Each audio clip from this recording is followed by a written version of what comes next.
I'm substituting for your regular teacher. My name is Hector Elizondo. We're paying tribute to teachers, the unsung heroes in the classroom. We're saying thank you to all the men and women across the country who teach our children, who transform classrooms just like this into extraordinary environments full of adventure, discovery, and learning. Now, I have a personal interest and appreciation for the profession. My son Rod is a preschool teacher in California, so I know how demanding and rewarding teaching can be. Now, you may think you have a pretty good idea of what's going on in classrooms today, but I'll bet you're mistaken. You're in for a very big and I think a very pleasant surprise. In the next 30 minutes, we're traveling all across the country to catch a glimpse of some of the amazing things that are going on in classrooms. It'll be a quick trip. We'll visit urban and rural schools, gifted and special students, and classrooms from kindergarten to high school. We'll meet teachers who are relatively new to the profession and those with a lifetime of experience. These are stories of compassion, commitment, creativity, and dedication. Some will touch your heart. Others will make you laugh, but all are guaranteed to inspire. So let's start off in Seattle, Washington, with one of the most entertaining and engaging classrooms in the country, where the biggest kid in the room is second grade teacher Dano Beal. Those who think that there's a difference between entertainment and education don't know the first thing about either one. Buongiorno! Buongiorno! At any given time during the day, I will have various characters visit our classroom and they will teach lessons. I am a friend of Michelangelo's, that's right. He pretends to be all these weird people. He makes voices when he's reading, like he's really the character. If the children are not engaged, they are not going to retain what it is that we're trying to get in their heads. What is algebra? A piece of cake! I love him. Every day there's all kinds of different stuff. They amaze everyone who walk in and seeing them doing algebra and seeing them working with chemistry, but also using the vocabulary and conversing with their parents and their friends about what they're learning. That's when I know that it's getting in there. They keep me learning. They keep me engaged as well.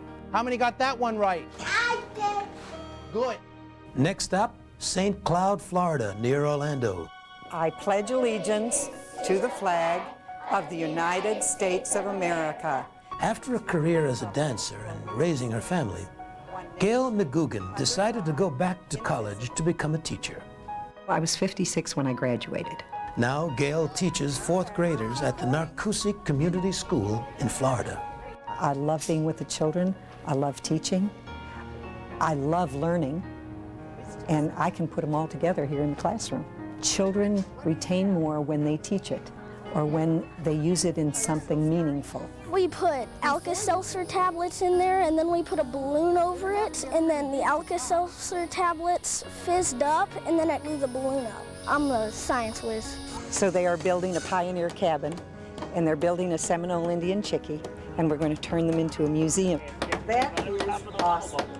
The last day of school, children had gone out the door, and this little third grader came and stood in front of me, and she looked up and she said, "Mrs. McGugan, I'm all yours." Stay tuned for more inspirational teachers and stories when we return to Heroes in the Classroom.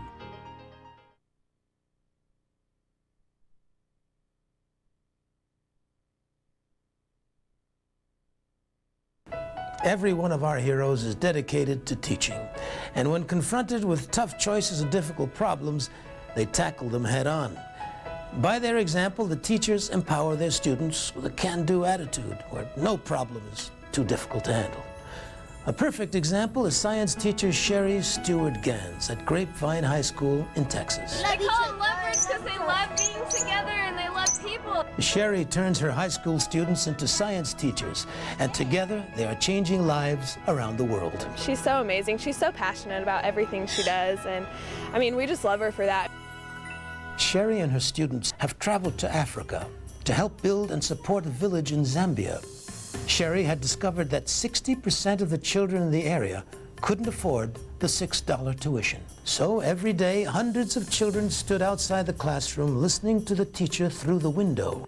Sherry and her students back in Texas went to work, raising money and putting together more than 2,000 study kits. When Sherry delivered the kits to Africa, she discovered a far greater problem. 2 of the teachers and 4 of the students had died of cholera. Sherry, her biology students, and the community raised $22,000. Over the next 3 years, Sherry, her students, and the villagers dug a freshwater well and built bathrooms, classrooms, and a new science center. Today, the entire village is healthier, happier, and far better educated, thanks to Sherry and her students. Just to have been a very, very small part of that has enriched my life beyond measure. Back home at the Marlton Charter School in inner city Los Angeles, Marian Piemonte teaches deaf students in grades 7 to 12. She gives them confidence, skills, and the encouragement they need to fulfill their dreams of attending college. By the time they've come to me, most of my students are reading 5 and 6 and 7 grade levels below their chronological age.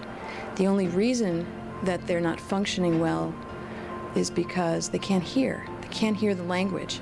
I'm going to demand that they improve 2 and 3 grade levels, maybe in 1 year. So we have a lot of fun in here, but I think there's no question in their minds when they come in this room that I'm going to ask them to do some very difficult things. My students have to perform on par with hearing students. The world that they live in is a hearing world, and in order to be successful, they have to be able to perform at that level.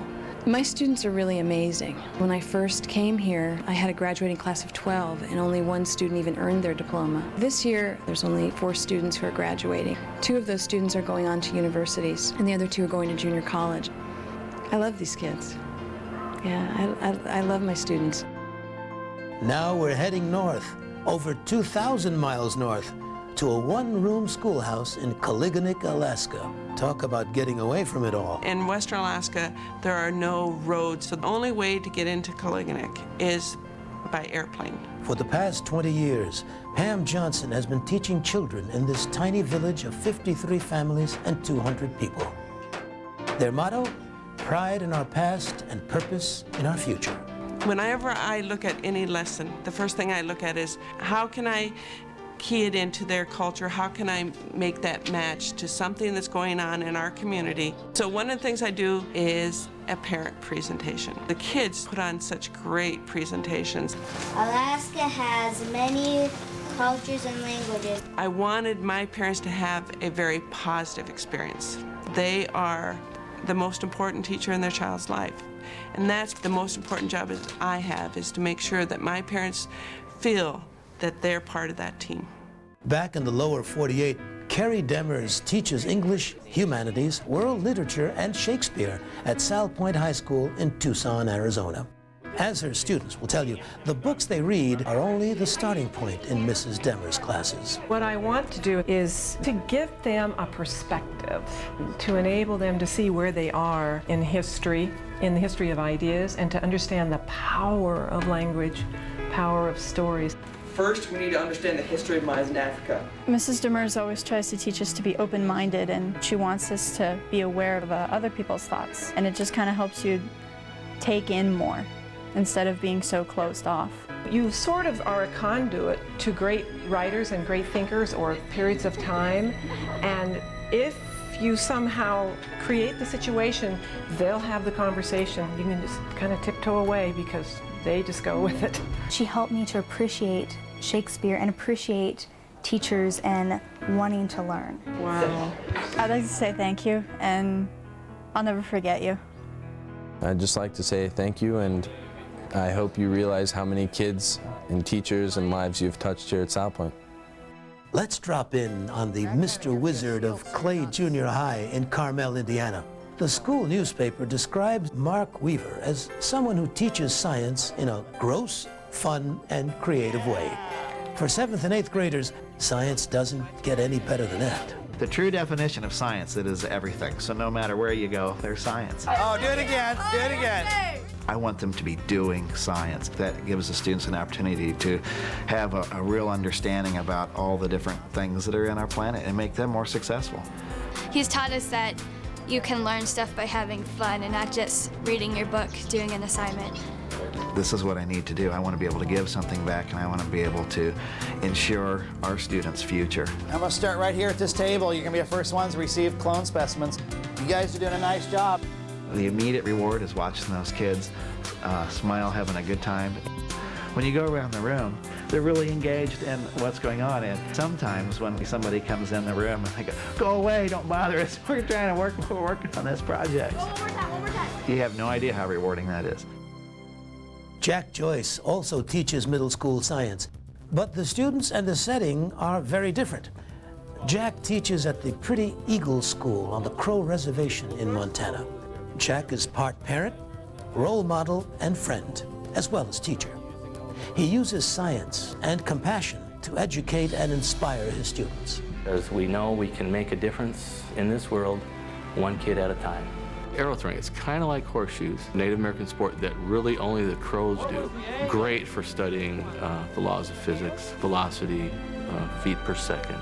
That's what I try to do, find things they know and enjoy, and then sneak the science in on them, you know. I like all my teachers. I think he's the best one. Now, I want you to look around. I want you to look over there to the Pryor Mountains. And who owns all of this? We do. And who's going to be taking care of it 15 years from now? Us. My ultimate goal would be to have some person that I taught come back as a teacher and replace me in the classroom. I mean, that would be it for me. Stay tuned for more inspirational stories when we return to Heroes in the Classroom.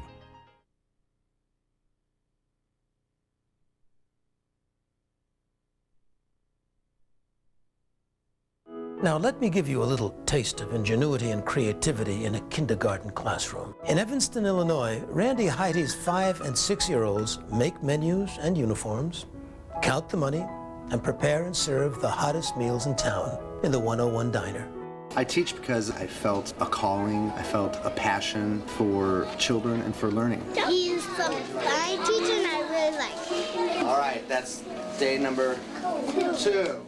I love kindergarten because it's one of those grades and one of those ages where you really become a part of their lifelong journey through education. Mr. Hoodie is nice.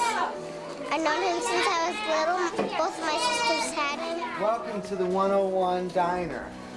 The 101 Kindergarten Diner is a culminating activity with all the things the kids have been doing. And a hot dog. No onion.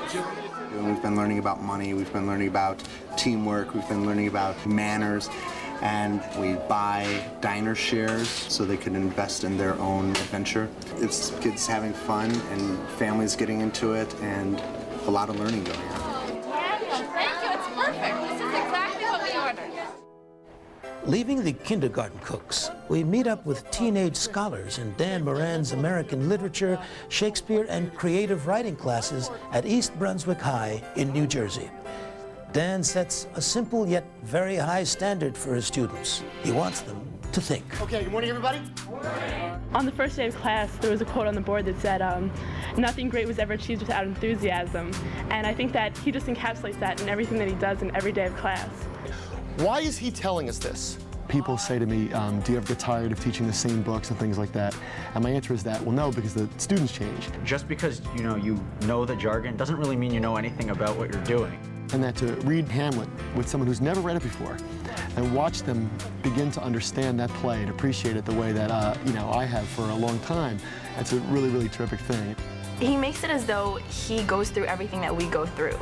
Maybe you don't agree with it, but can you think of why people might call Willy Loman foolish? To strike that balance between having a good time and thinking, and to make students realize that thinking is actually having a good time, that's like about as big of a reward as you can get. Cecilia Lucero grew up on the Pueblo Reservation in New Mexico, speaking her native language. Learning from her elders and the world around her, Cecilia developed a deep appreciation and respect for her cultural heritage. In her 4th grade classroom at the Laguna Elementary School, Cecilia combines these traditional values with an integrated curriculum that prepares her students for the outside world. I'm really trying to teach the kids to learn about establishing their sense of place in the environment. Here is a plant that we know. What is it? 4-winged saltbush. You can teach with what's around you. and you can improvise. She's a challenging teacher, and she'll really show us a lot of neat stuff about our culture too. The fruit on there is called hushkani. Hushkani. I would love for them to become good parents, good citizens, and the best that life has to offer them. Who says there isn't a rainforest in North Carolina? Every day, Wendy Miller's special education students travel the world without leaving their classroom. Thanks to Wendy, wherever these children go in life, they will always know they are important, and most of all, loved. And we do all these things so we can be the best you can be. Good job. All right, everybody have a seat. I think it's all in there. It's just finding the different ways to bring it out so the rest of the world can recognize it. These children have a love and a passion for life like no other kid you'll ever meet. How many syllables are in the word monkey? Good job. But I found in working with children with diverse needs that you have to do things different. It really is a passion with me because I'm able to touch the future. I think one of the biggest jobs in teaching is you not only teach children the love of learning, you teach them to learn to love. And when I hear a child speak of love for each other, love for their teacher, I know something's going right. We love her. It's wonderful, it's fine. You can teach kids math and you can teach them reading, but when you teach them about love, that's the greatest gift. As you can see, there are all kinds of heroes in the classroom. One area that is particularly important to me is the arts. Unfortunately, the arts programs are oftentimes among the first to be cut in schools. So I'm thrilled when I see teachers who are supported by their communities and dedicated to teaching the arts. Let me introduce you to a couple of heroic artists in the classroom.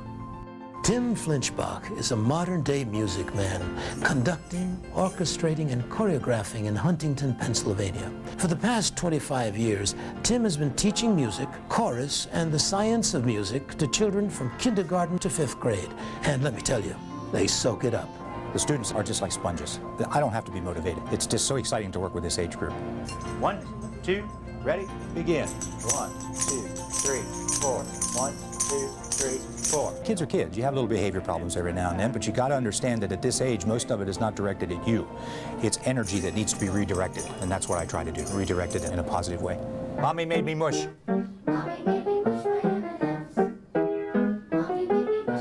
Mushroom pepperoni.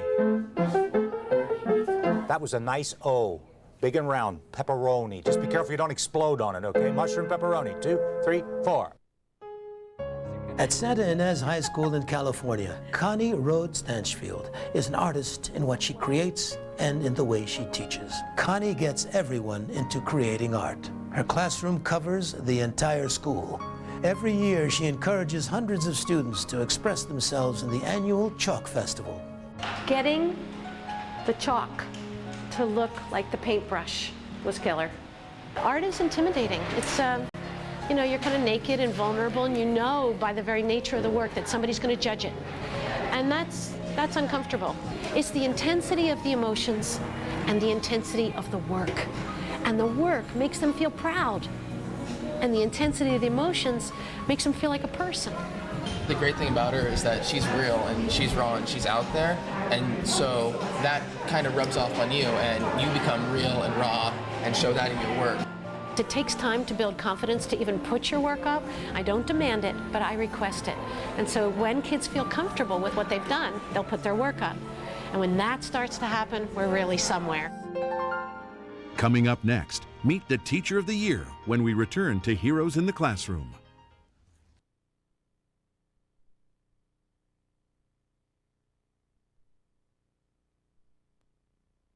Last stop on our tour of Heroes in the Classroom is with the Pied Piper of Wayland, Massachusetts. Where it's at. Come on. Let me show you where it's at.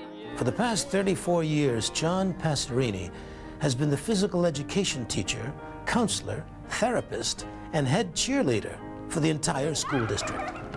John is on a mission to bring adapted physical education to every special needs child in America. Come over here, over here. What I do is craft the learning environment to make movement enjoyable and successful so that they, like other children, want to do something physically active. 10. Good job, T. Katie Lynch, who was born with a connective tissue disorder and is 27 inches tall, graduated from college cum laude, and she was so inspirational. I once heard something and shared it with Katie, and that saying was that nobody is disabled. Everyone is differently abled. I guess the place I love to be the best is right at a kitchen table with a family saying, how are we going to make this work? How are we going to do this? And then knowing that when I'm not there anymore, it's still going to work. Chris Bryan, world record! Yay, Chris!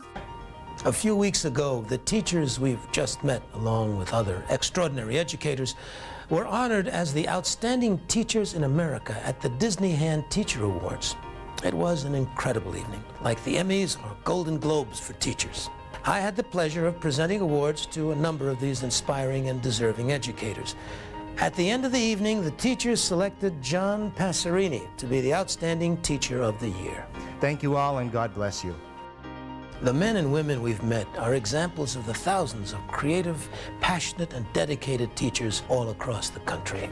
Every day, these heroes in the classroom go above and beyond teaching our children far more than what's in the textbooks, taking them on extraordinary adventures in learning.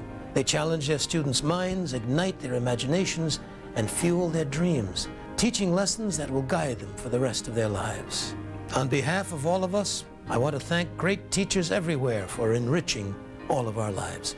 You are truly heroes in the classroom.